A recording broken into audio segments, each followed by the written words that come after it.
HBs, you're listening to Heaving Bosoms, the podcast where two best friends recap romance novels while going off on comedic tangents, cackling, and having an all-around blast.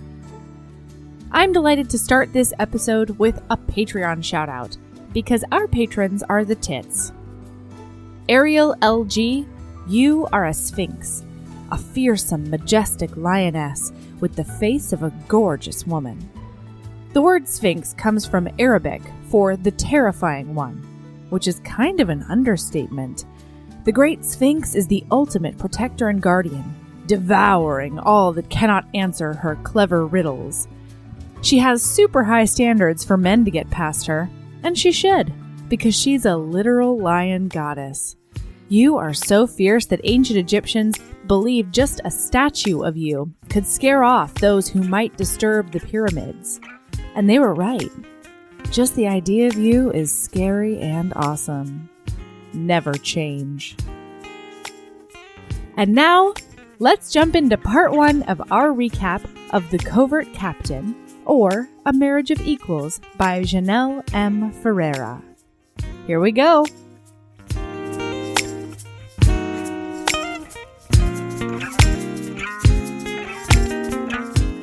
Hello, Aaron.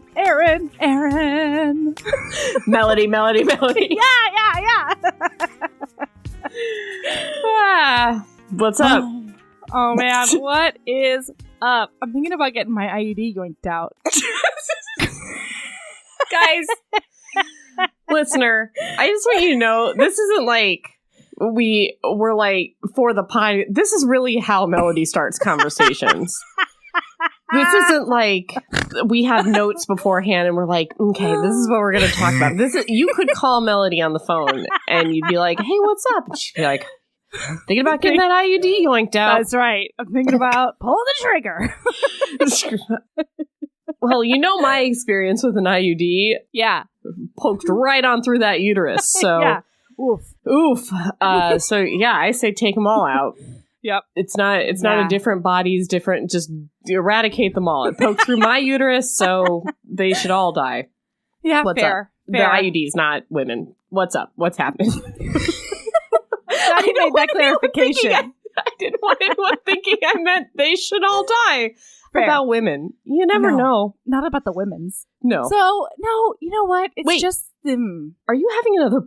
We cannot have another baby. No! Aaron! No. How dare you even put that into too the hard universe? on us. No. Shop's closed. No. Oh, God. Okay. No, good. I'm not trying to get knocked up again. No. Okay. Whew. Scared me. Yeah, I got the IUD because I needed a long-term form of birth control. I've had it now for, I guess 5 months, which doesn't seem like a super long time in IUD land. And that's sort of why I've been holding out. But I got it because I get like PMDD symptoms. When I go premenstrual, but I get like down. It is not good. What do you mean? I haven't noticed these symptoms. Please tell me. Shut up, Aaron. Oh, yeah. What? Is that the case? Ooh. Yes. Sorry. But the problem that I've been having, because I was like, all right, hormonal IUD. Once I stop spotting, I won't have a period ever again. And I was doing my whole, goddamn jubilant celebration, and I jubilized too soon. I'll tell you that much.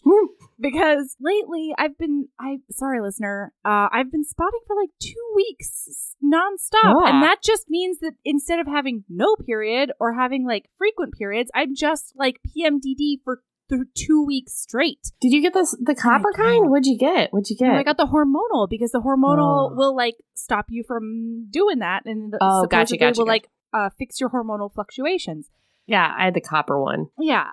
So I'm still on the fence because they say that at first it's a hard transition and then it gets better.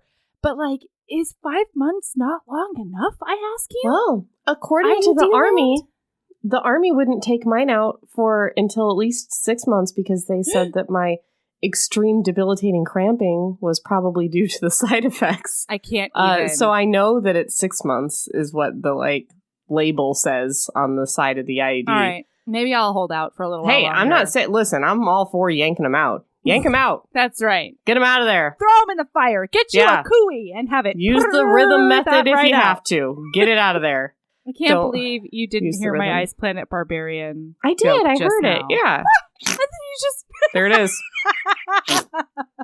Splat. All right. Well, we have to talk about more lady things today.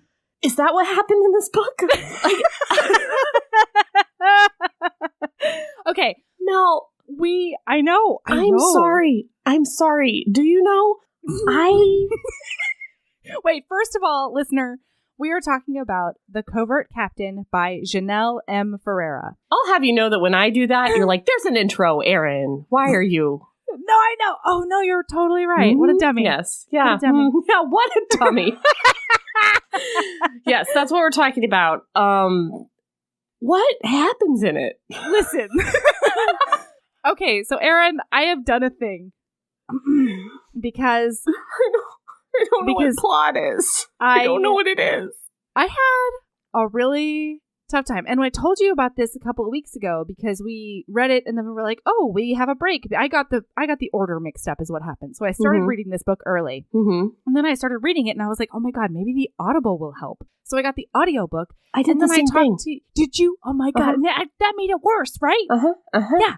So then I talked to Erin and I was like, honestly, Erin, this book is so England Times, I don't think I know what's going on. I got the Audible because I thought that, like, the words on the page that, like, I didn't know what they were because they were so weird to me that sometimes when I read them and I was like, that word isn't a real word, then I would sound it out and then I'd be like, oh, that word is old-timey, this word. And so I thought, oh, the Audible will help me. Yeah. Because she will say the words and then I will be able to associate them with what real words. Sure. It didn't help. And it didn't do that for me. You know why? Pronouns confused the fuck out of me in this book. Because once you switch to the Audible, because there are parts of this book that are in italics, and are like flashbacks. And in those parts, they use different pronouns for the same character who's masquerading as a man. And so I would just be like, are we in italics or did they just get in trouble? I don't understand because it's in the war. The italics are in the war. I'm doing a bad job already. And we're only however many, I don't know. Yeah. Anyway, you said you did a thing. So, was it taking notes, I hope? Because... I did. Okay, take good, notes. good. Yeah. No worries. Okay, no worries. All right. No, but also there's been a time or maybe a few times in the history of this podcast in which I have been a little bit, I don't know, perhaps smug about my England Times knowledge, little as it is, right? Yeah.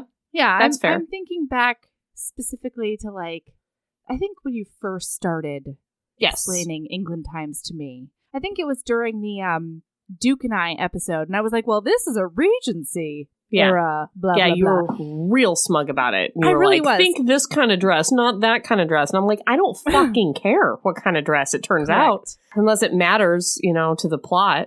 So I have been put in my place, and as a result, I have written you a formal apology in the form of a spoken word poem. So here you go. Melody, Are you ready? You know how I hate a spoken word poem. Listen, I'm apologizing, and you will take it in the way I give it. We'll see. Okay, here we go. Whence I did lay my eyes upon these 233 pages of florid prose, many a time, I knew not what in the sweet fuck was happening between any character or place. For in England Times it was written, and for England Times eyes and ears was it, perhaps, meant only. There may be humor hidden within, but I could not grasp it with my desperate claws, nor could I discern anything that might put a spark betwixt my nethers, though I did search That's sharpish. Firefly. That's not England. It's Firefly, and you know it. Fuck you! And some of this is just Yoda. Shut up! Keep going. Keep going. For in England Times I am deaf and blind, and in smattering French am I even further mired in depths of most arduous confusion. Why are they So French? thusly, and hereupon too, never again smug nor gloating shall I be. And caffeine. I accept it. Thank you. There are so many things in there in that poem that I want to pull out and comment on. There are times in this book where characters are dying laughing, and I have no idea clue why. There are times in this book where the characters are speaking French, and I didn't think they were French. Why are they French? And they've got they talk about how much they hate the frogs, and they've just come back from some sort of Napoleonic war. Is that what frogs mean? Yes! Oh my god! Sometimes they're like, oh, leave it to the frogs. Oh, let the frogs have them. And I'm like, God, they're weird about frogs. Ribbit. Yeah. Splash us the first time I'm like, what a weird England times he's saying. Whatever, leave it to the frogs. Cheese on toast. Whatever, fuck it. Then, like, the 7th time, I was just like, this author has a fascination with frogs. Listen, you guys, I didn't know what was going on a lot, so I hope that my notes are accurate to what happened in the plot. I honestly don't know. It was so England times. I couldn't. I couldn't. I didn't know. The words aren't words. The words aren't words. One time, somebody mentions the Batman. Did you notice that? What? No. Batman. Like Batman. Oh, yeah, I do remember that. And I was like, this is something about the Batman. Yeah. That's not a thing. What could that possibly mean? A man with a bat? Like with a bat. You know, like a bat. Like cricket? Not a flutter bat. Maybe a cricket bat. Was cricket a thing? I watched I don't know. all of Downton Abbey, and I don't claim to remember a lot of the words, but I feel like one of those downstairs people would have been a Batman. I mean, she's gotta be. There's a footman, you know? How could you not have a Batman? A Batman. Batman. Alfred, get me my grilled cheese. They don't have grilled cheese. They had cheese on toast. I'm sorry. You're so right. Anyway, okay. So this is a book written by a time traveler. She is. She's incredible. I checked to see if this was a book that was actually written in Regency times. And this is a book about lesbians, you guys. And I checked to see if it was written in old-timey England times. Because it was so Englandy. This woman, there's one of two things. Okay. This woman must have a PhD in England times. Right. And on top of that, want to research every single teeny tiny crumpet of England times. Which is and bread. Spell all the words. Talia Hibbert taught us that. Sorry. Great. What was it? Crumpets are bread. Talia Hibbert taught us that. She did. Okay. But like every little crumpet crumb and then spell all the words just like they would have been spelled back then. And she's like really fascinated by that. Or we have a time traveler. I know. And based on this book and my experience reading it, I feel like the latter is more probable. Mm-hmm. I agree. Time traveler. Agree. All right. Okay, so also, Erin mentioned it before, but this is a lady book, but for roughly half of it, we're in Harriet's perspective. And Harriet is the cis-presenting woman in the book, where and when it's from her perspective, until like halfway through the book, the other woman has presented herself as a man. Right. So we are going to use the pronouns that they use in the time that they use it. So if Nora Nathaniel, that's one of the characters, is Nora Nathaniel. And when she has flashbacks, she thinks of herself, or like when we're in her inner monologue, she thinks of herself in she, her pronouns. Right. However, when Harriet thinks of her, Harriet is her nickname. Come on. Why give the other one a male name? Jeanelle. Anyway, sorry. Harry. So when she thinks of Nathaniel, that's who she knows Nora as at first, she thinks in he pronouns, and that is what we are going to do until that changes. But then is it not true that once she figures it out, she thinks of her in she pronouns? Yes, that's what I'm saying. Once she figures it out, she does think of her in she pronouns, but she does every once in a while, especially when they're in public, she refers to her as man all the time. So, like, she'll say, like, at one point she refers to Nora as her Lord Captain, when they're like putting on their wedding clothes. Spoiler alert, you guys. So like at that point, you just spoiled it for me. I know.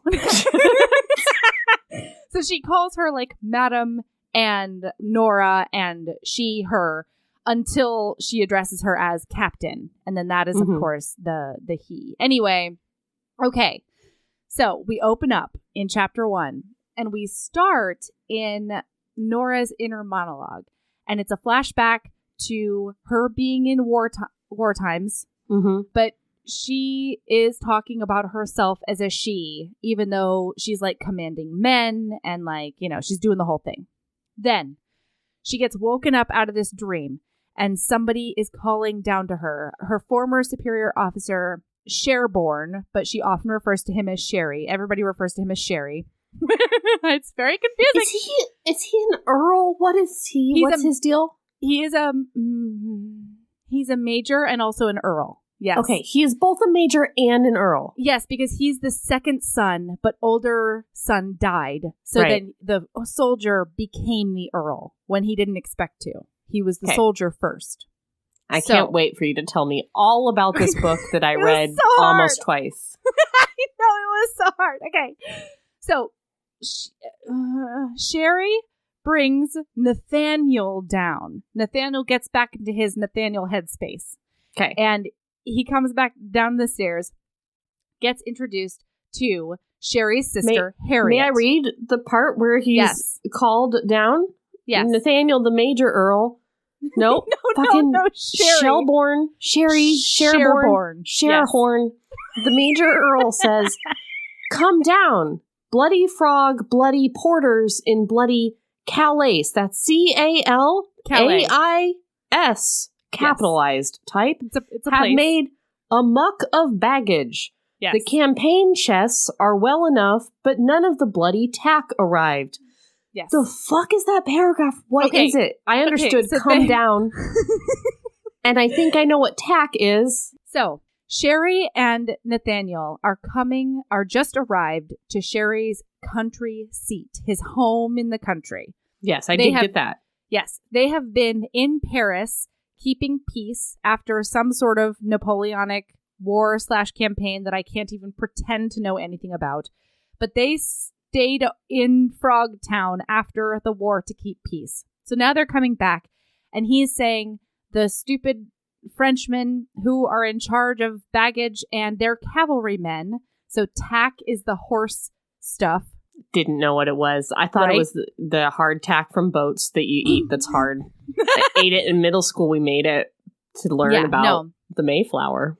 No. What's up? So okay. Not that. It's the horse. Here's the thing. Equipment. You don't need to explain this to me. I'm just saying that's the level at every sentence that I need explained to me. Yeah, same. That's a random sentence. That's not a overly complicated one. I've got a few of those. Okay, good, that I've plucked out. Okay, great. Okay. So then the next day, so he like bows over her hand and he thinks to himself. She gives him this sharpish look because things are always sharpish, and he's like, "Oh no, she knows. She can see the ladiness underneath the manness." But then it's not that at all. He's being paranoid.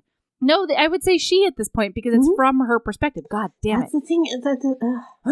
So let's just say Fleming or Nathaniel. Okay, it's from Nathaniel Fleming's perspective, who is also Nora Fleming. Okay. Yes. So the next day at breakfast, they're breakfasting together, and Harriet's like, "Hey, P.S. I know why my fool brother brought you here. You marriageable age." What is his rank? Captain. Yeah. It's on the cover, Melody. I know, Jeez, right? How God dare damn it.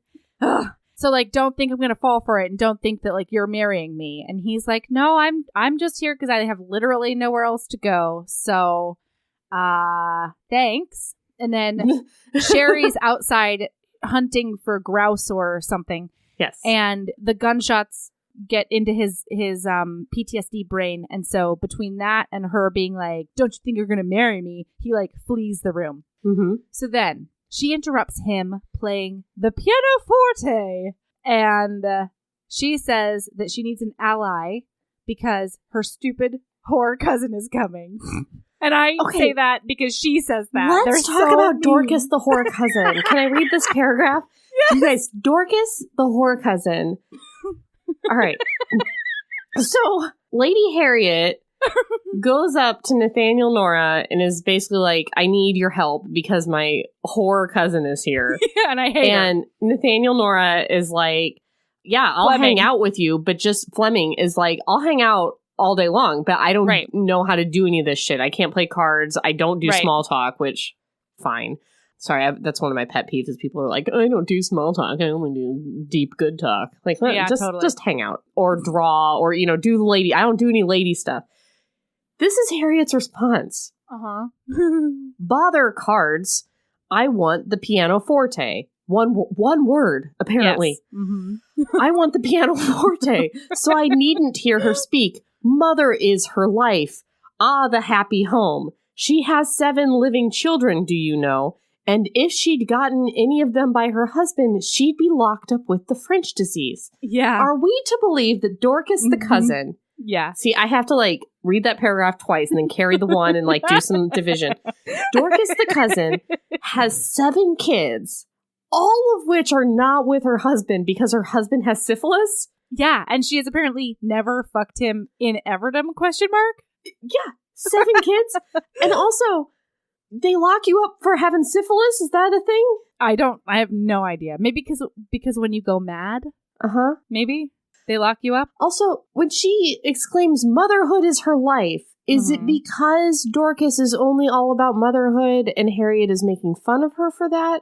Or is she being sarcastic because she doesn't give a shit about her 7 illegitimate children? I have literally no idea. I don't know, because I think it's a joke, but I don't know what it's a joke is. I don't know what is funny. Yeah, no, same. Okay, all right, cool. Okay, so just so you know, this makes Nathaniel Nora laugh so hard. So funny! That he drops all his shit and, spits, and I was just like, what is it, though? What is this? I want in on it. I want to know. And every time that smug goddamn Audible artist is like, on the goddamn Audible, I'm just like, tell me what joke is, though. Explain By the joke. way, though, she's great. I believed that the Audible narrator was great. I felt like she wasn't my ally because she was never like, sup, Aaron, this is what this means. All right, it's me, Violet. Just me and you here right now. This was the joke. Because I need to know whether or not Nathaniel Nora is laughing because Dorcas cheated on her husband 7 times, or hates her children, or loves them too much. Yeah. Anyway, okay. Okay, so then they go to dinner with the fool husband and Dorcas the whore cousin and Sherry and the other 2. And there's talk of war. And Sherry keeps calling Nathaniel Spaniel. And they need that explained. So basically, it's we need another name. I know. I don't need it. Talk to you about how handsome our currently male hero is? Yes, please do. Harriet knew him handsome enough, semicolon. But she would not have called it quite that, though his fair queue was smoothly drawn and not so silver-tipped as Sherry's, and his face was, well, it was. Hot stuff. Really getting you going right there. His face was, well, it was. It existed. Anyway, I get it because the author can't really describe him at this point super manly handsome because he is not a man. So I get it. But it was just kind of like... I guess, but it's been over a decade that she's cast for a man among a metric fuck ton of men. Well, it's really weird because if Harriet at this point was like, what a beautiful woman who I'm attracted... there's really no way for Harriet to... Yeah. I think that's the best the author could do at this moment for physical attributes and their effect on Harriet. Because later in the book, Harriet obviously finds out that Nathaniel is actually Nora and comes to be good with that and loves her for her feminine qualities like boobs. Mm-hmm. So if at this point she was like, ooh, look at those boobs, we'd be like, what?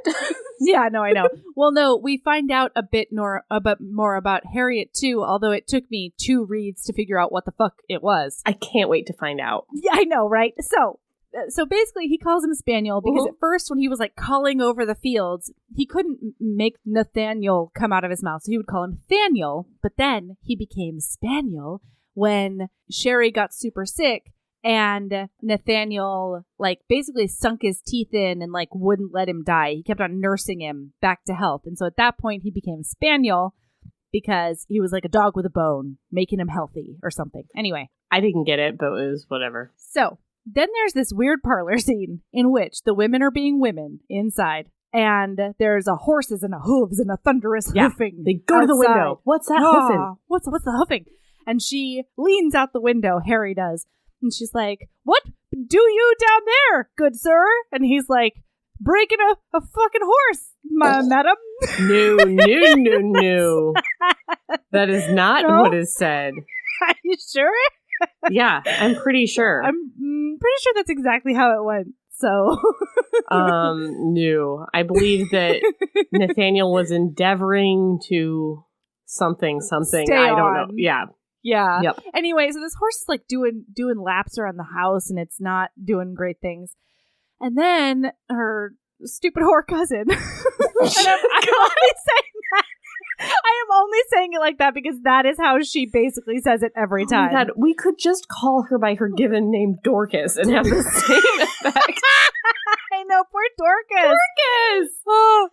But like literally every time, like at dinner before, Dorcas was trying to ask questions and she was like, "Oh, Nathaniel, don't bother asking, like trying to converse with this dullard over here." Like, Dorcas sucks. And also, have I told you about her 7 illegitimate children? Like, but like in Harriet's defense, like Dorcas does suck. She does suck. Yeah. So yeah. No, I know. It's a never-ending circle with these two. Yeah. It's just an ass eating its tail. Nope. A snake eating a snake eating its tail. But also, isn't a snake eating its tail like a religious something? I don't know. It makes know. A circle. Just say a circle. Why just say a circle? God, you don't have to be as complicated as the book. Okay, pull it together, Melody. All right, so. Sorry. I was playing like password. What's the game where you like pass the thing around and you try to get people to guess what the thing is that you're holding with the words? I don't remember. You've got it's like charades, but you talk. But you just can't say the word. I think it's password.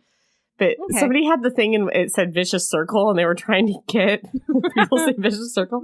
And everyone was yelling things like I knew what it was, but I wasn't on that team. And like David and the other people on his team were yelling things like mean sphere. Like, they said everything. I was just like, how do you not? Like it was like manipulative oval, and they were being serious. Like, how is this possible? And they finally got circle, but they couldn't get vicious. They're like mean circle. Like it was so weird. Man, at least they didn't say ass eating its tail.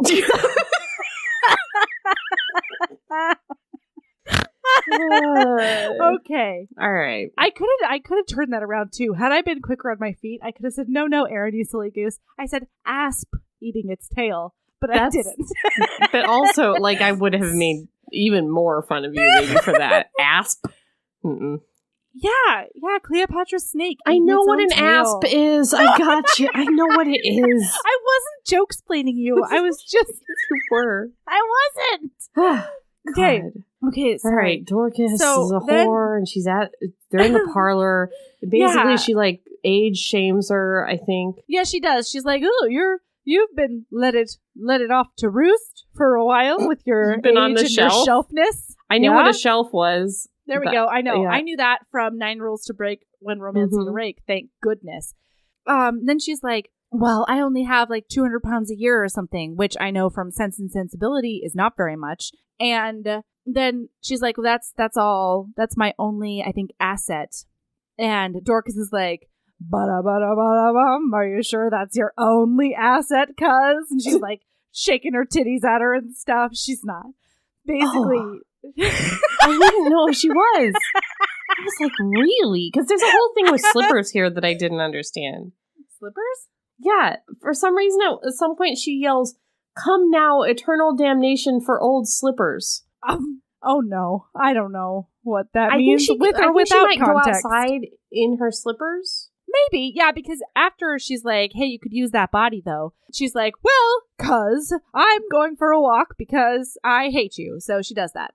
And then she goes a-walking, and he talks her into riding the horse that was Nathaniel Nora does. Yes. And I think what happens is he gets on the horse, and then he pulls her up so that she's sort of side saddle in front of him, maybe. Mm-hmm. And then the scene ends, and it's done. But before that, he's like, oh, but I bet you could learn to ride astride as well. And then, like, sort of gets embarrassed about, I don't know what. Maybe it's the talk about break. Listen, I don't know. So, I think the word astride is very embarrassing, just generally. It's like, the legs spread apart in that one. Yeah, I also think that she maybe says it in the context of, like, you could be broken to ride astride because he's thinking about breaking a horse, but then talking about breaking a lady is a badness. Listen, we don't know, you guys. It's over. That scene's done. We're moving on. We don't know. Okay. So then he entertains them on the pianoforte. Dorcas is being weird about singing and languages or something. Nobody knows. Something about Dorcas. That's right. And then there's a horse outside to see him. You guys, there's a horse. Malabar.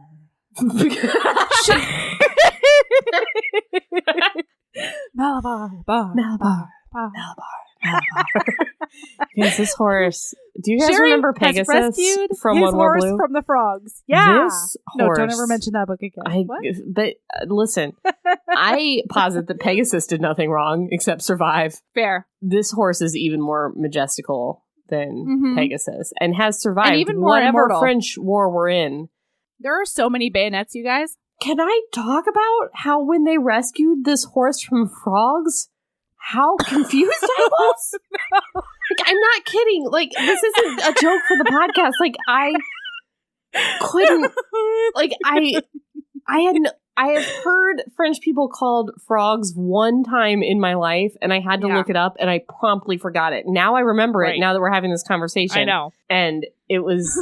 Man, the frogs had got her. But yeah, I was like, certainly they cannot mean frogs.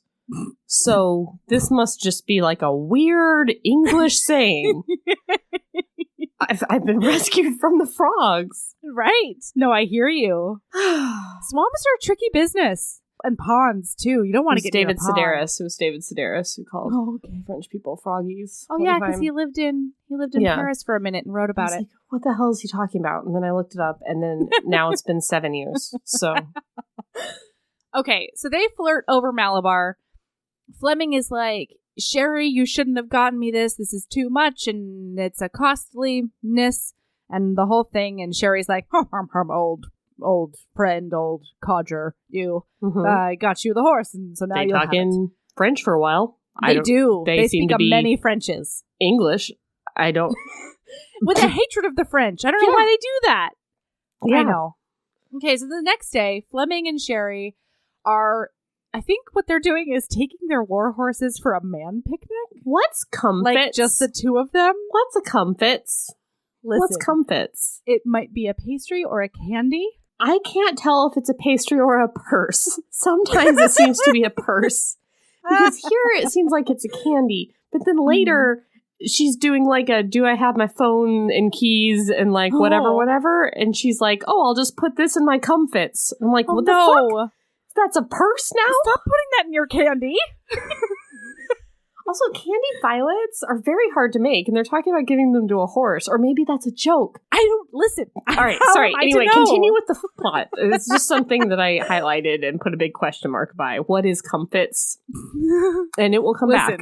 Yes. Fleming and Sherry are taking their war horses on a man picnic, I think. Yes, that is what's happening. Sure. That is, I believe, what's happening. Because there is talk about how one of them has...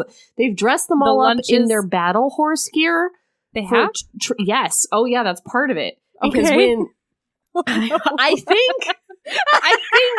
So when Harriet comes outside, she's like, whoa, you've got all your horses dressed up in their battle horse gear. And somebody says... we have to do this sometimes even in peacetime so that they can get used to it. And she's like, oh, okay. Oh. Can I get up on there? And they're like, no. This weighs 6 stone, which is just an England, not England times thing, but I still don't know what I think that's 14 pounds. A stone, I think, is 14 pounds. So 6 times 14, which is not math I'm going to do. No. Anyways, so why is my brain trying to do it? Stop it. So then she wants to get on the horse and they're like, oh, we'll just shed some of this other weight. Yeah. And then one of them says, not me, because the lunch is in mine. Sherry says that because he doesn't want a woman coming on their man picnic. Well, he also says that the horse will, because it's a fancy war horse, will buck any woman that gets on it because it's for wars. Yeah, we go over that later. Basically, Sherry is telling tales to keep her away from his horse or something. Yeah, he says that any horse she comes near that's a war horse will eat her. Eat her. Just and eat her Harriet, right up. our dear heroine, believes that. So I believe that it is a man picnic with gear. That's what I think. Okay, fair. They're going on a horse ruck with some food. With some foods. Fair. So Fleming gets his pack off and he pulls her up, and then we don't even see the picnic. They just fuck off into, and then it's the next scene. That's the other thing. The scenes happen. So with the audible, all of a sudden, like, we're at church and stuff. Yeah, I wish there would have been like a little doodly doot between the scenes or something, because sometimes... And there should have been music under the flashbacks, too. Something. Yeah. Yeah. Again, not the narrator's fault. I really did like the narrator. Same. I mean, she didn't have any kind of English accent at all, which I thought was odd. Which is also one reason I really liked the narrator. Sorry, English HBs, but sometimes when it's in an accent the whole time through, my brain, because it's not my accent, my brain can't latch onto it as well. So I appreciate, Yeah. Okay, so then my next note is they go riding at 3 a.m.? Question mark? Yes, but I liked it. I did too, but I couldn't tell what time because she said things about lunch. She said half something. past 3. She says it's 3:30. Yeah, but then it's like talking about some sort of noonday meal somewhere in there too. So it took me a while to figure out it was 3 in the goddamn morning, but that's what it is. 3:30 in the goddamn morning. Or maybe it's 2:30 because I don't remember what 3:30 is, whether it's before or after. But basically, Fleming comes to her door at 3-ish a.m. In breeches? No, with breeches. No, with breeches. And then, sorry, I just like saying breeches like that. So then, like, taps quietly on her door, more so than what a dog would, but less so, like, she's very specific about the tap. Anyway, so there's a tapping, and then she's reading Frankenstein. Yeah. And gets up and answers the door. And he's all like, let's go riding on a horse. And she's like, it's 3 a.m. And he's like, well, I'd rather do it now so that your brother doesn't murder me in a duel, seeing me in the sunshine, teaching you how to ride a horse. Right. And she's like, well, I'm not wearing breeches and riding. I'm a lady. I'm the sister of an earl. And he's like, you're going to come with me and ride this horse, or I'm going to tell you how your book ends. Yeah. And that was kind of cute because she was like, God, tell me how my book ends. ends. She's like, how dare you scoundrel. Yes. And it's very cute. It was very cute. And mostly because I understood it. I was like, got it. Put it in my pocket. Banter. I understood that scene. Yeah. Yeah. So then that happens. They talk about how Sherry's been lying to her about violent horses. About how horses don't eat women, Harriet. I mostly liked Harriet, but this one was a little bit rough for me to...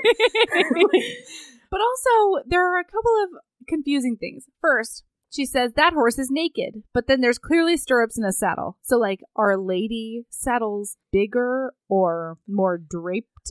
Then he's like, do you lace, madam? And she's like, I don't lace at 3 a.m.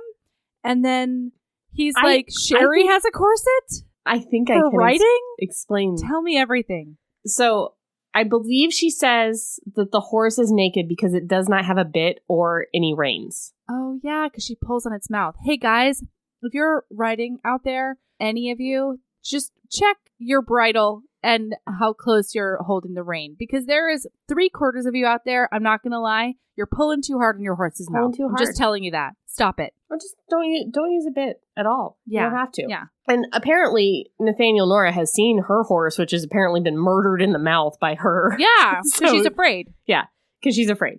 So I think that's the nudity thing. Okay. I think that there is a corset that old-timey England men wore for writing to be posture. I don't know that from anything but context in this scene. Okay. So I think that Nathaniel Nora expected for Harriet to put her corset on before they went downstairs because you're supposed to wear a writing corset. Nathaniel Nora, how did you expect her to do that in 3 minutes without a maid?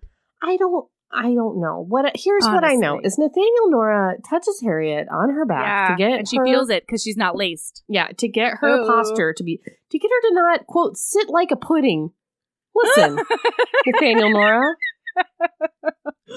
Some of us sit like a fucking pudding. Yeah. Okay?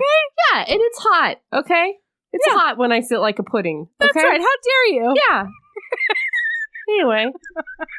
Don't sit like a pudding. Sit up straight. But she feels that touch and she likes it. It does things. Yeah. Okay. The end. So then she talks him into going to church. Yes. And there's talk of bootmen and superior officers that went right over my head. Then... Well, at church. Wait. Oh, man.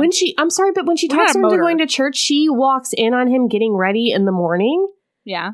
And it's before and he's only in his shirt sleeves. Yeah. I don't know what that means, but I think it's just a shirt. Is there pants? Yeah, I think. Okay. So it's just pants. Have a coat on. Okay. So he's serving up Jamie Fraser realness with Yeah. that open shirt situation. Okay. Well, he can't be too open because he's got boobs. He's got bandages. Right. Yes. So she walks in on Nathaniel Nora and without boots on because apparently Nathaniel Nora stuffs boots so that he can appear taller and more like a man. Bigger man. Yeah. Yeah. And also he's got little feet. Nathaniel Nora's hair is down. And Harriet thinks that he looks like a woman in this scene. Yeah. Okay. So just putting that out there. And I think she's kind of into it a little bit. No, she's definitely into it. Yeah. Yeah, she's been into it. Yeah. So then, at church, my note is, Sherry talks him into escorting her in or out. It's out. That's my note. They're walking home? I thought they were walking too. Oh, God. No, they're fucking walking home. I thought so, too. Okay, so then she tells him to call her Harry. It's the Christian name thing. Madam. How dare you? What? This is the weirdest shit ever. Huh? Then she goes running. But I do not like being at evens with you. It bores so. She considered a moment fiddling with her lily white Sunday tucker. She let go of his... What does it mean? She let go of his arm and said, Harry. Madam? My Christian name is Harry. She left him, indeed, on uneven footing all of a sudden. She looked at him for a moment. They did not differ much in stature, and her brown eyes were startlingly bright. And then she swept up her skirts and ran. Yeah. Who does that? Have you ever been like, call me Mel, and then just ran away? That's the weirdest thing. HB's Get Ready at KissCon. I'm going to be like, it's Mel. Run away, run away, run away. It's weird. And that means Melody likes you. It does. So then he catches her and she's like, I won, but she's torn a hem. And then he sits down and he fixes it with his needle and thread because he's a soldier who did that in the war for himself and for Sherry. Mm-hmm. Then, all right, I have one of those things that I'm going to read because I had no idea what it means. Okay. It's like another day, right? Mm-hmm. She decides to go to the paddock because she had rather spend a quarter hour going uphill to the house than treading her business in Bournesea over with her cousin. What? I don't know. I don't know that. I don't know what that means. I know her cousin is it's Dorcas. Yeah, Dorcas the whore cousin. She'd rather do something else than... So she's going to the paddock. What happens is Nathaniel has a horse crash that I could not decipher. No, there's a lot of stuff. I listened to it and read it and I still didn't get it. Same. All I know is that at some point he's on the ground and bleeding and he will not let her nurse him. Mm-hmm. And then he has a flashback to when he auditioned for the cavalry in front of Sherry. Mm-hmm. And he's in Nathaniel's, and she's in Nathaniel's coat and boots. Mm-hmm. And then Sherry accepts him to the cavalry. And then he wakes up in the barn again. And she has brought... You got this. Thank you. She has brought him apples And my note is where he sleep in honey bandage. Yes. Because that's what he did. He bandaged himself right up. So then they talk about Sherry being a good friend and how, like, he's keeping the horse for him and how he couldn't afford to have Malabar otherwise. And she's like, I feel like I know you so well. And he's like, well, do you want to know me better? And then at the end of that interaction, he gives her his coat and then presumably sleeps in the barn more. I honestly don't know. I don't know either. Okay. So then this never comes back. The next scene is he goes to the library. He's rifling through some papers. He's rifling through some papers. HBs. Broadsheets, moldy ones. Moldy broadsheets. I think those are newspapers. I don't know, though. I thought they were like the bookkeeping of the place. Maybe. Because then she talks about no one's read broadsheets around here for so long. And then she talks about how when her brother was gone, Sherry was gone to the war, the place was in disarray. And I was like, that's okay. What this is. She's a low-key writer. She wrote these like Adventure Time stories that she sold to a newspaper, I think, or a broadsheetery under some sort of pseudonym. A pen name. A nom de plume. Because I can speak French sometimes. Yeah. What? We speak French too, Jeanelle. Yeah. Jeanelle. I thought that these were the record-keeping pages of the place. Yeah. And on the it was backs, showing her income. No, I thought she was writing on the back of them. Like, because they were being used. And she used that for her paper. Fair. God, I'm a moron. No, you're not a moron. This is very hard to decipher for us non-England times modern ladies. Watch, these HBs are going to read this book. They're going to be like, These bitches are so dumb. Yeah, they're idiots. I'm fine with that, you guys.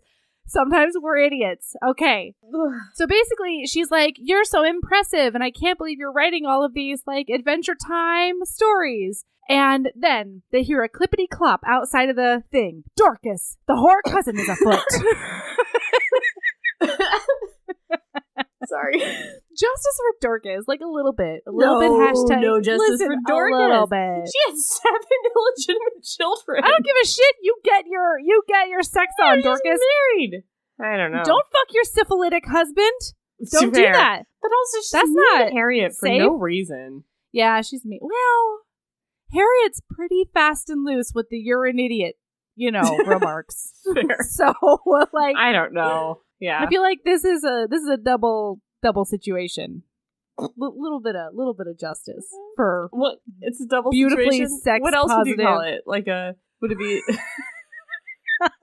Say some I more don't words. think it's a double-edged sword. I don't think it is. Maybe it's an asp eating its own tail. Is it a snake with 2 fangs sharp on both sides? Maybe it's a snake with a scorpion tail. Oh.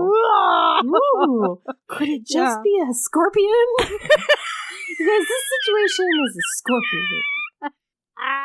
Dorcas and Harriet. Okay, sorry, here we go. So they're like, we have to get away before Dorcas comes and sees us, and we have to talk into her ear holes. And so she's like, secret passage. And I thought, like the Duckies book. So I think maybe some duckies are going to come out. Aaron, do you think duckies are going to come out? Do you think they came out? I literally thought she jumped out the window. No. No, Aaron. I thought she jumped out the window. Isn't this where they go on the roof and she jumped off the window?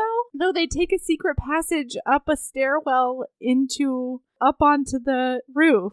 Like, I swear, like that Highlander time. I was listening to this. I was dusting my bedroom, and I thought she climbed out the window and then did like a climb onto the roof. And I was like, Harriet. No. Oh. No. They could have done a murder, but instead they went out to the roof.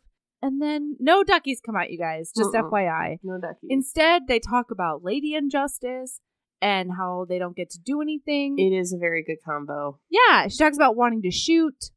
Okay, so I'm going to read this part because this is a monumental time. Okay, ready? You cannot understand, fumbled Harriet, before the wind could snatch the words away. what it is to be scorned for weakness, to be left behind, to be made invisible. She was not invisible now. Captain Fleming had shed his 7-league stare and looked for all the world as if he did understand. And then a little while later, a moment's fumbling, lips against teeth, chill noses all out of place, and Captain Fleming's fingers went loose in her hair. Harriet slid her own hand into his queued curls, rested her cheek against his, and would not let him shrug away. With the second kiss, he recalled the art, how two people fit and breathe together, and then he pulled back, his look when he met her eyes, half daring, half stunned. Nathaniel, she spoke, and felt him shiver. Again, please. Yeah, because he was bad at it. Yeah, it's really bad. Yeah, my note is kiss on roof. Only indication is clash of teeth. Yeah.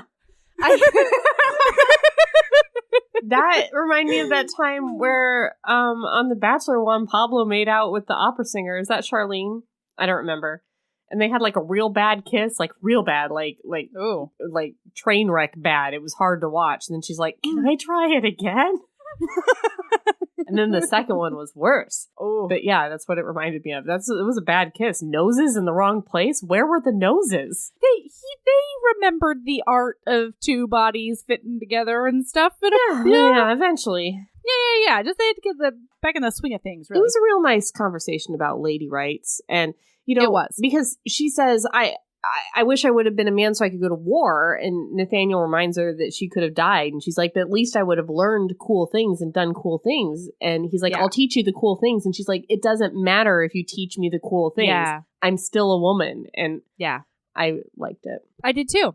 Okay, so then Spaniel is drunk in Sherry's lounge. Wait, Spaniel?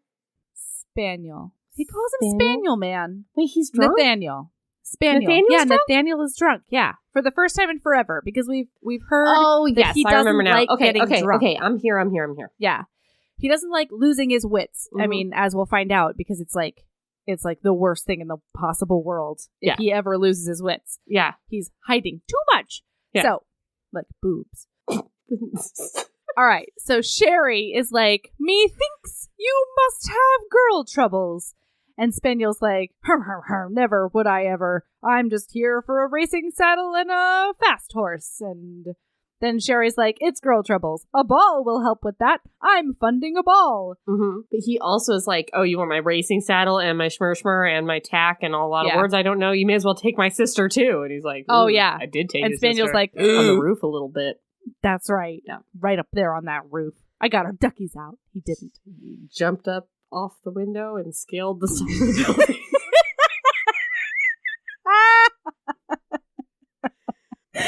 Okay. Man, I read it and listened to it. No, I know. I'm a little bit sad that I'm gonna be demystifying this a tiny bit for you because I think it's a much more exciting book. With the way that you interpreted it. That makes me feel dumb. No, you shouldn't. I had to read it like 3 times to figure out what was going on. Okay. So then Sherry sees a figure in breeches shooting a weapon. And he's like, get your butt down on your heels. And he's coaching him how to shoot. But then it's Harriet. And he's like, Harriet, how did you get my weapon? What are you doing? And he finds out that Nathaniel is teaching Harriet to shoot. And Sherry at first is not at all into it, but then he comes around, which is foreshadowing. Mm-hmm. Okay, now to the ball. Are you ready for the ball? Yeah, the it's ball. It's a country dance. Okay, I thought you meant the bullet type. No, nah. You were talking about shooting, and somebody said something about taking a ball in the shoulder, and I had to read that 15 times to figure out what it meant. No, I hear you. Here we are. I know. Here we are. We're at the ball. The ballroom. Well, yeah, because that's a good point. They do talk about Nathaniel's wound at Orthez ? Where he got shot in the shoulder. That'll come back, you guys. Okay. So she and Dorcas are sniping at each other about Nathaniel. Dorcas is like, don't forget who you are. He's a captain with 0 monies. And then she says something like, you can't go after him. And Harriet looks over at Dorcas and she's like, why? Did you want him? Whore? And Dorcas, like, fucks off real pissed. And she's like, I'm going to pay for that later because Dorcas is going to spread rumors and lies and whatever. Or just the truth, Harriet, maybe. Okay? Yeah. Maybe keep your enemies closer, Harriet. Yeah. Right? Maybe you did some whoring on the roof a little bit, Harriet. Maybe you got your duckies out, Harriet. She didn't get her duckies out. She didn't. But listen, she could have. We would have told you if she did. We would have. Yeah. Okay. So then she finds him in a barn or a field. And then my note is no, a tree. Wait. My note is no bear tree. And I have no idea why. Listen. Bear? I don't know. Okay, there's no bear. Leanne, Okay. don't get excited. Yeah. So they're like in a field, but they're like by the oak or something. I don't know why he's out there. He talks about doing things with horses. And then she gets up real close to him, and then there's like a finger on a cheek. And then the important part about all this is that he kisses her like a man home from war. Oh, yeah. And then somehow we're back in the ball. Yeah. So we took a little walkabout side. I don't know why we did that, but now we're back in the ball. Yes. And there's musics, and there's people. Mm-hmm. And she tries to get intel on Sherry that is really awkward. Because Sherry drinks a lot now, and he's haunted, by the ghosts of the French War time. That's the one. And she's like, did he have a woman over there? How did my brother fuck while at war?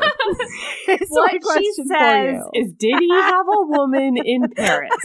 That's all she said.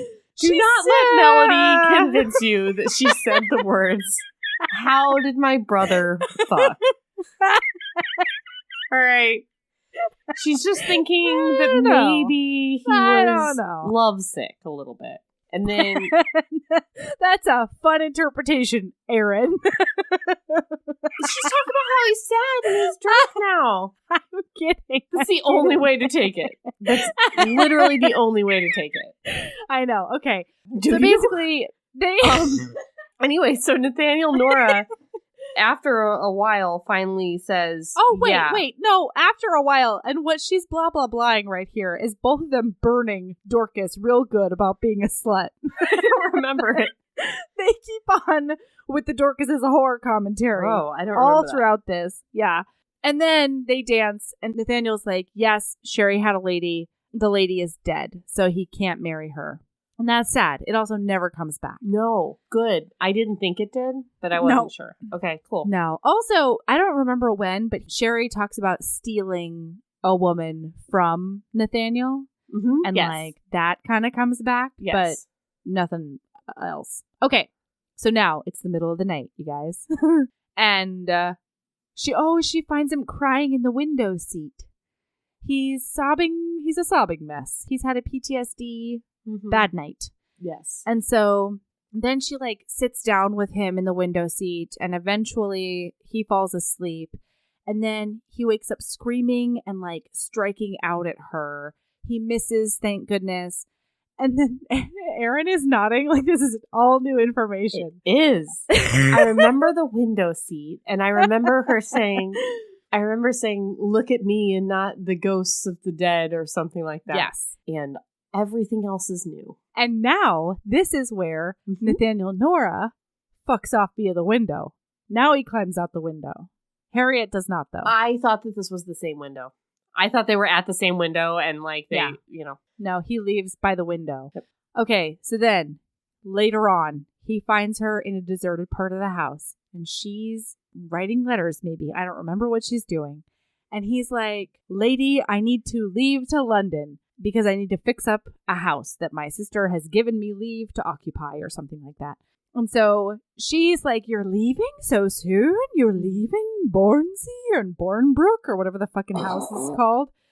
And he's like, yes, I am. And she's like, well, you'll write to my brother, won't you? Because they're not allowed to write. Bachelors and single ladies are not allowed to write. I remember one time, I forget when they were hanging out, that she didn't light the candle that you're supposed to light that tells how long you've been alone with a man. Yeah. A marked candle or something like that. A marked candle. I knew what that was when she said that.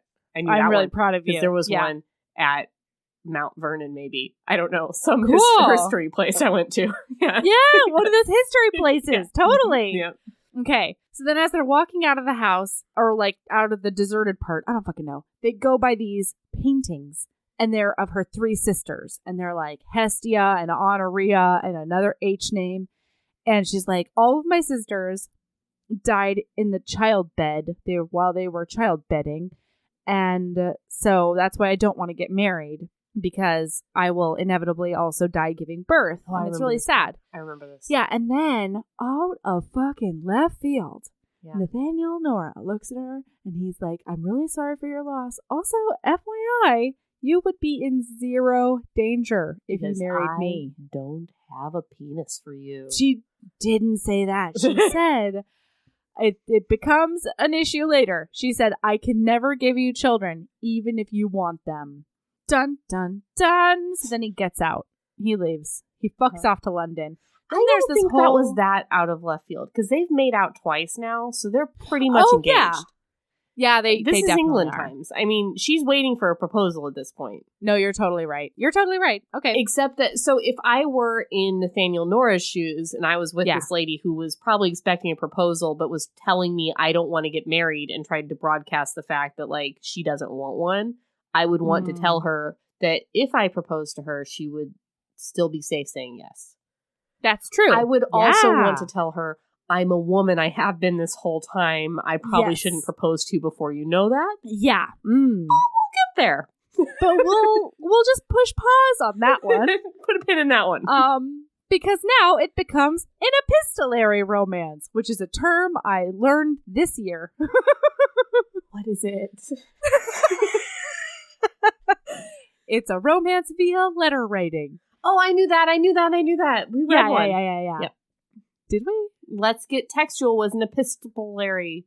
Oh, I guess it was technically an epistolary Episcopalian romance. That's the one. Yeah. Okay, so then all of a sudden Harry is like, I am writing to you now. I hope you don't think that's too forward and too blah, blah, blah. So then here's a paragraph for you. So after they start writing, it says, it was never more than a handful of days after that before a letter arrived. Eleanor kept them tucked into the slats of the box bed in the chamber she had taken for herself. As October raced toward Guy Fawkes night, I had to press pause on the Audible to be like, remember the 1st of November.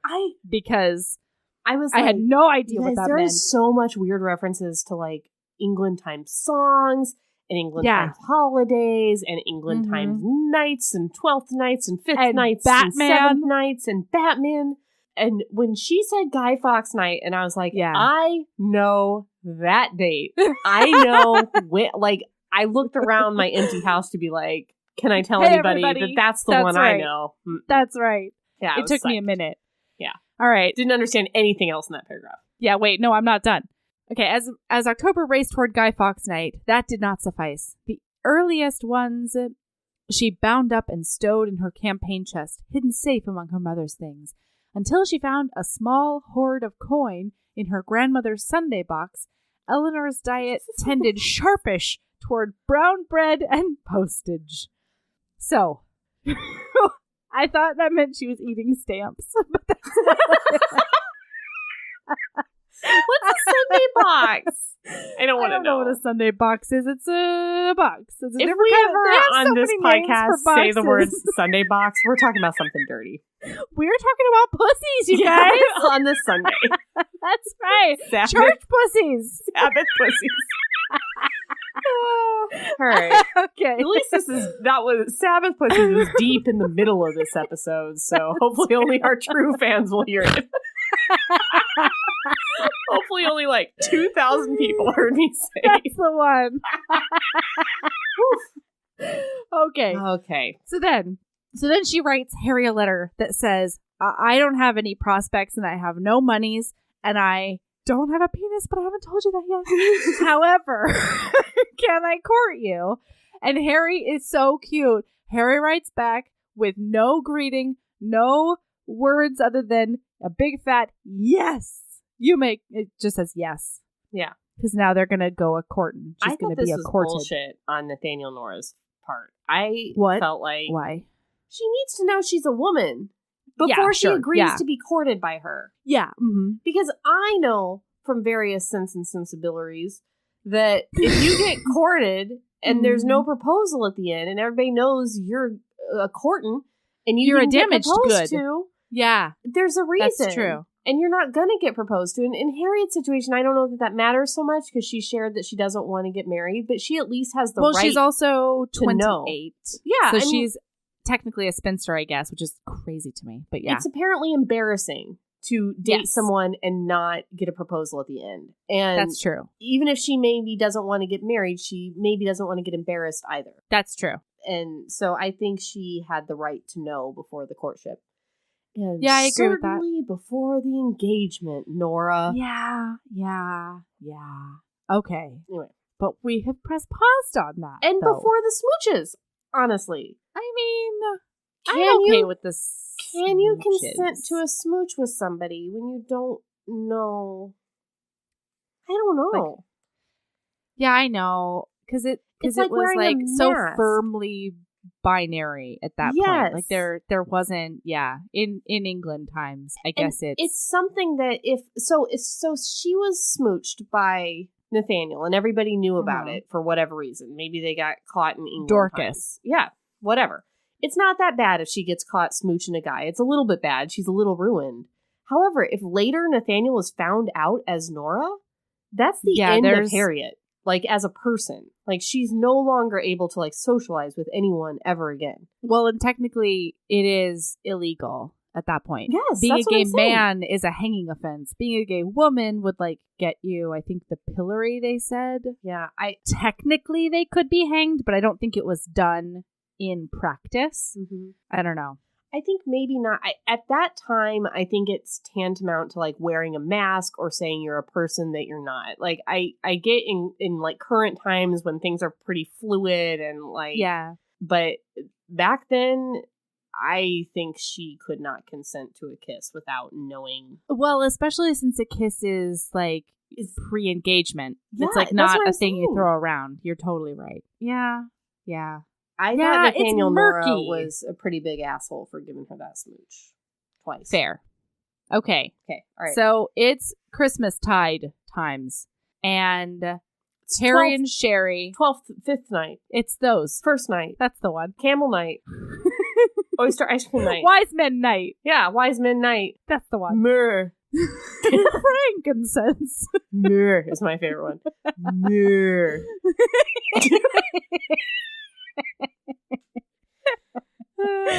Okay. Sorry, I'll just use any excuse there is to talk about the Mount Vernon camel. You know it. I know it. Everybody knows it, Aaron. Everybody knows it. They brought it there on a boat. Okay. Harry and Sherry are in London town, and they're at a salon party of some sort.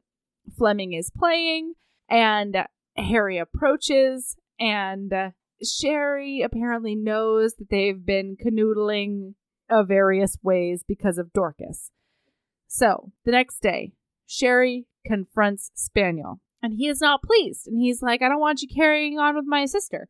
And he goes, Spaniel, you kissed her. And then Spaniel goes, I? The captain gazed up, surpassing unruffled. Kissed her hand, at least, in my sight, and she is a lady gently bred, and I dare say a friend. Friend nothing. Think you I have abstained long enough to mistake a woman thoroughly kissed? Your house is short. This is where I lost it. I was okay up until now, but this is where I lost it. I have no idea what this means. Your house is short up at the beams by kissing boughs. It might have been a dozen beaux, with nothing to do, as every girl at the party was launched at your head. What? Who? Who is saying what to who? So that's Nathaniel talking to Yeah. So Nathaniel Nora is saying to the other one, Sherry, you smooch a lot. No. Yeah. But he doesn't. No, but he doesn't. That's the whole thing. In the scene previous, he's basically like, you live in a house built on kissing with so many kisses to support it, and all the girls were putting their faces on your faces. Is that not what it is? Oh, that could be what it is. That's what I think. I don't know. It doesn't make sense. But it doesn't bow with nothing to do. does that mean he's saying that it could have been any of a dozen dudes kissing up on Harry? Is he throwing her under a bus right now? Because all the ladies are going after Sherry? That's not how I read that, but I don't know how I read that. I think I read that as nothing. I don't know that I did read that, honestly. 70% of this book meant nothing to me. I know. I tried so hard. It's just time that I'll never get back that I just stared at words that meant nothing to me. It's just nothing time in my life. It's a sweet story once you get through the England Times jargon, but it's like, you got to get your machete out, man, to just hack through those weeds. I think we're going to do 2 episodes on this book, Melody. Yeah, I think so too.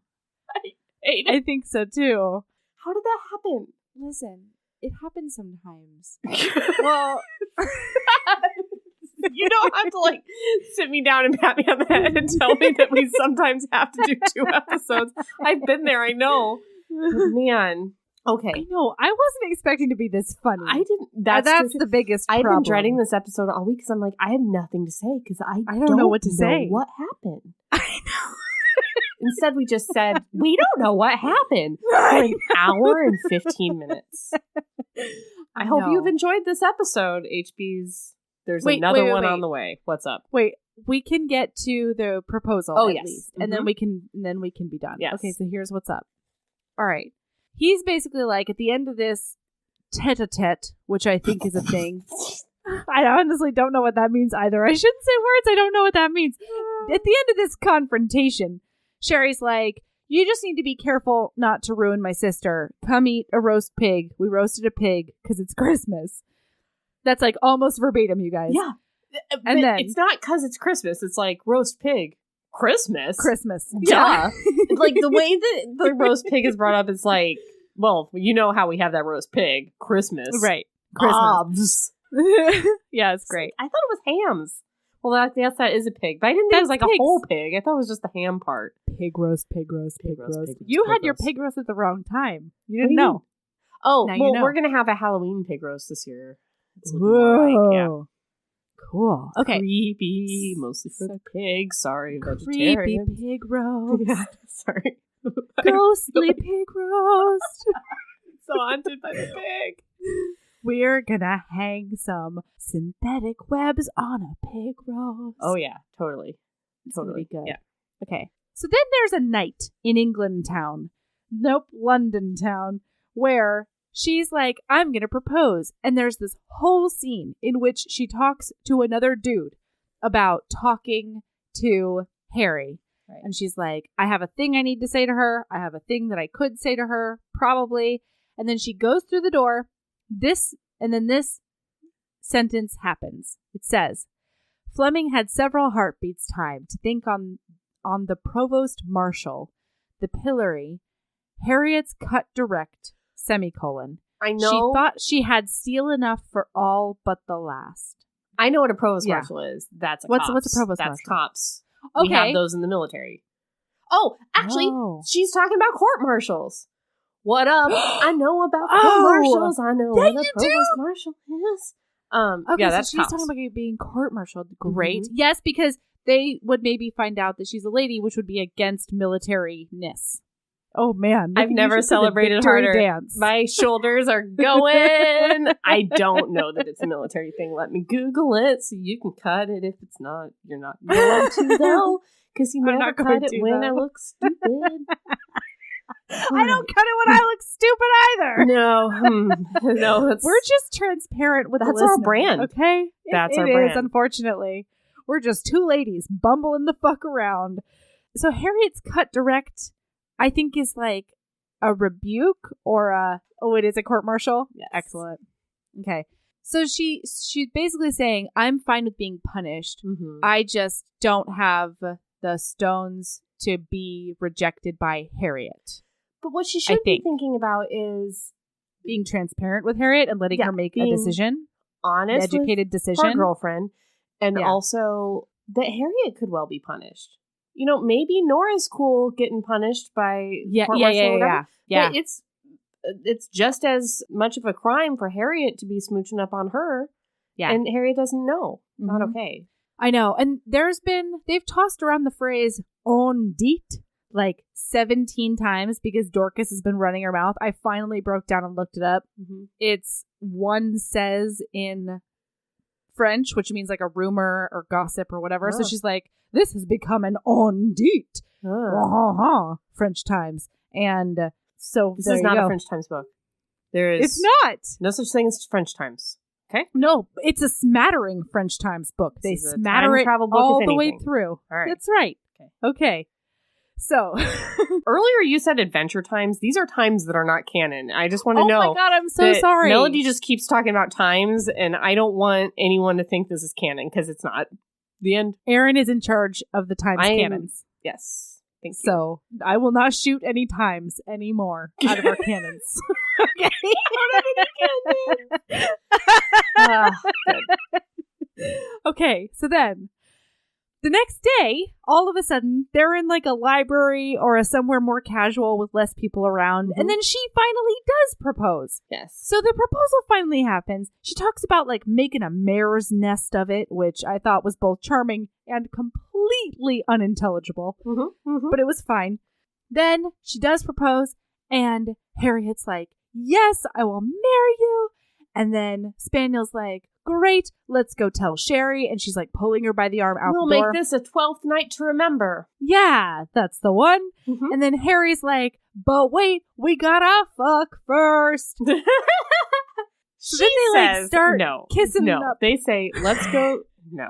Nathaniel Nora says, let's go tell Sherry and make this the best 12th night of your brother's life. All of them. And Harriet says, let's do that in a little bit. Please spend half an hour with me. Let's pass half the hour. She does not say fucking. She just says, let's just visit with me. Fireworks. Fucking times. That's not what But then, what does Harriet do? Starts the fucking. So maybe that's what she means. I don't know. So they're making Tiatskis on a beanbag somewhere, I think. No. And then when did you become me? On a beanbag? In England times?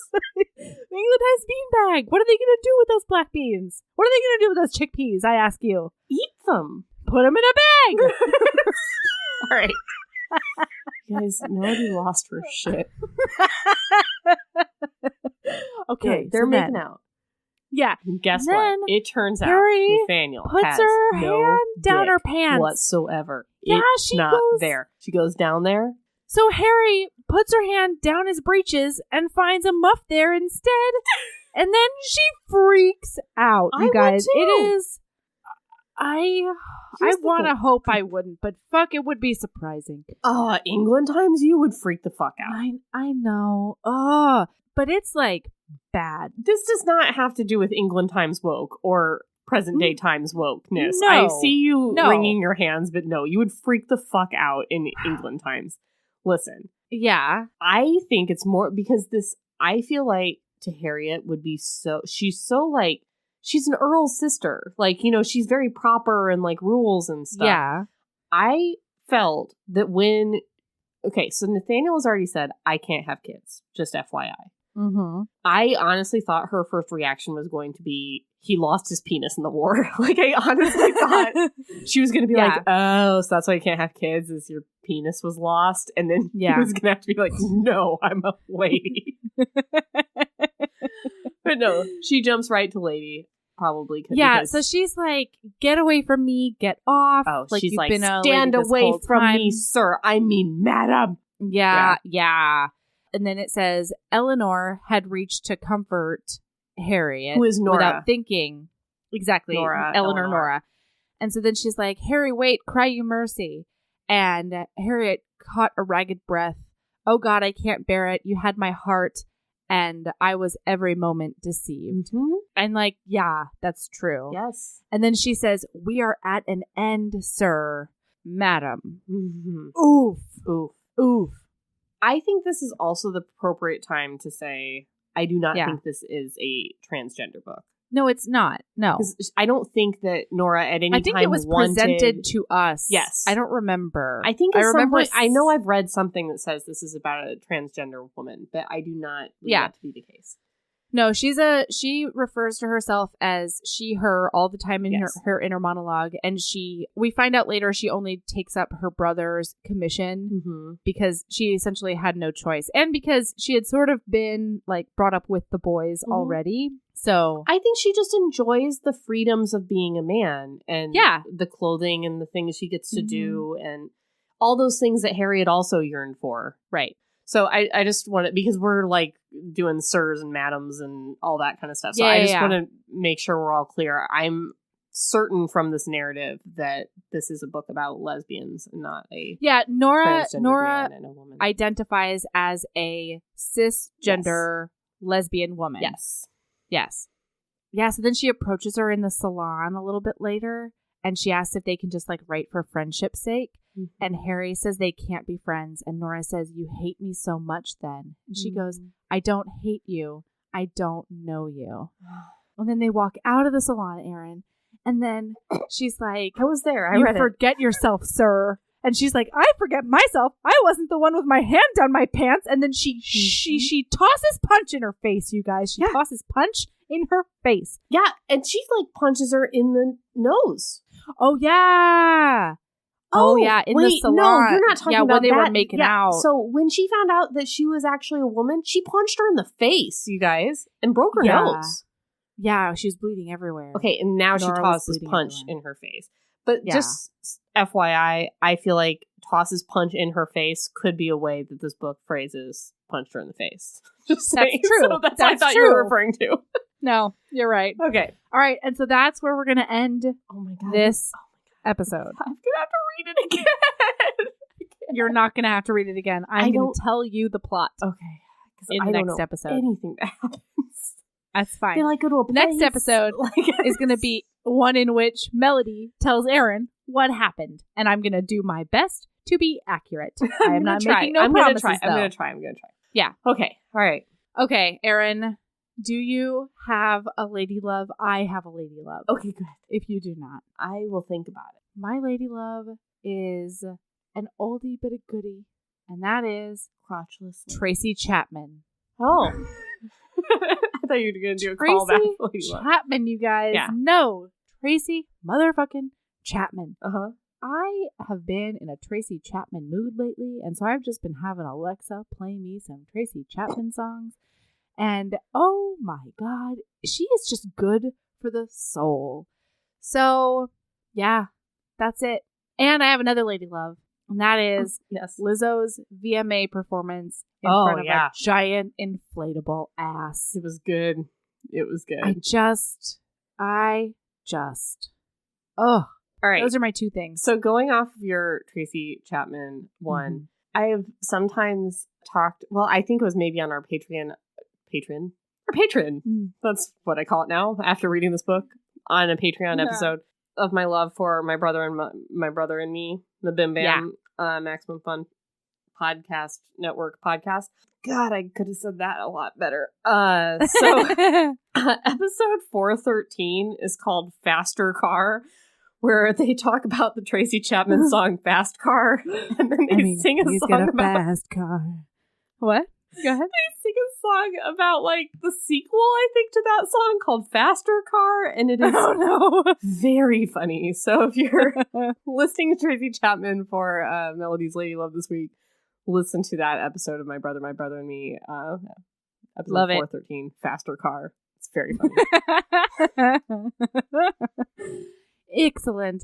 All right, listener, here's the thing. You can find us on social media all over the fucking place. And if you haven't given us a like or like followed us or whatever, you're missing out, is what I'm telling you. Yeah. So come join the fun. It's your loss. It's your loss. On Twitters, we are at heaving_bosoms. On Instagram, we are at Heaving Bosoms. On Facebook, we are Heaving Bosoms Podcast. Then we have the Heaving Bosoms Podcast Geriatric Friendship Cult, which I love to its marrow. Mm-hmm. And then Aaron has made us a beautiful website that is called www.heavingbosomspodcast.com, where there are links to our Patreon. If you want to just go straight to the Patreon, that's patreon.com/Heaving Bosoms Podcast. Then we also have merch on Redbubble, which you can find through our website. And I feel like that's fucking it. Yeah. All of these things you can find on if you go to the website and you go to the drop-down menu, you can get like the HB Reading Embrace, the merch, the Patreon, all the social media. Like that's a hub. It's not always up to date episode wise, but at least you can find all those things. And Erin made a link tree on our Instagram bio, which continues to be incredible. So you can find it there too. Yeah. All the things. And on our Twitter, I think. Sure.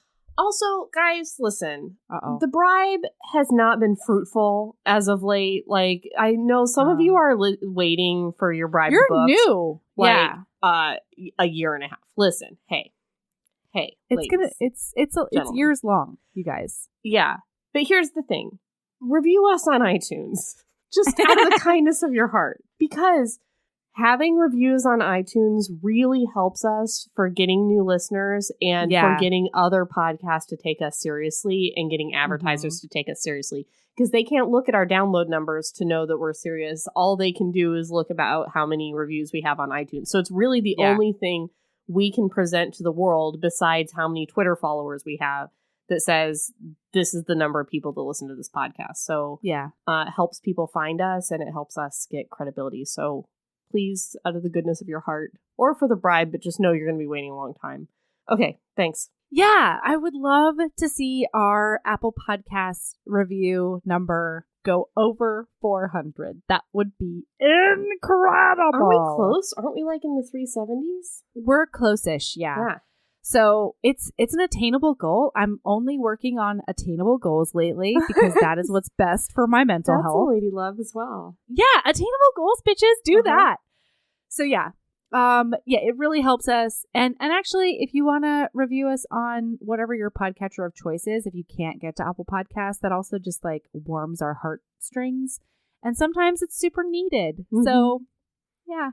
If you have things you want us to review, send us an email at heavingbosoms@gmail.com and we will read it and probably consider it. Okay, so keeping a badass and love yourself. As much as you love getting away from those frogs, like they are just jumping, ribbiting, sticking their tongues out and trying to catch you like a fly. They're being all slimy. Oh, yeah, they're slimy. They got warts. If you can get away from those frogs, you're doing well. Thank goodness somebody saved Malabon. Goodness, why are they capitalized? Now I know. Frogs with a capital F. Now I understand. Yeah, that's right. Love yourself that much. Right. Yeah, that much. It's a lot. All right. Okay, love you. Love you. Bye.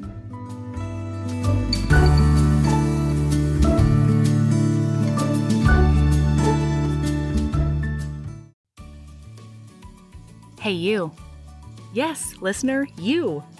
Are you loving the show? If so, please leave a rating and review in your podcast app. The 90 seconds you take to say something nice not only helps new people find the show, but it makes me super smile over at HBHQ. Also, I've had a few people ask, and the answer is yes. We are still doing the 5-star bribe.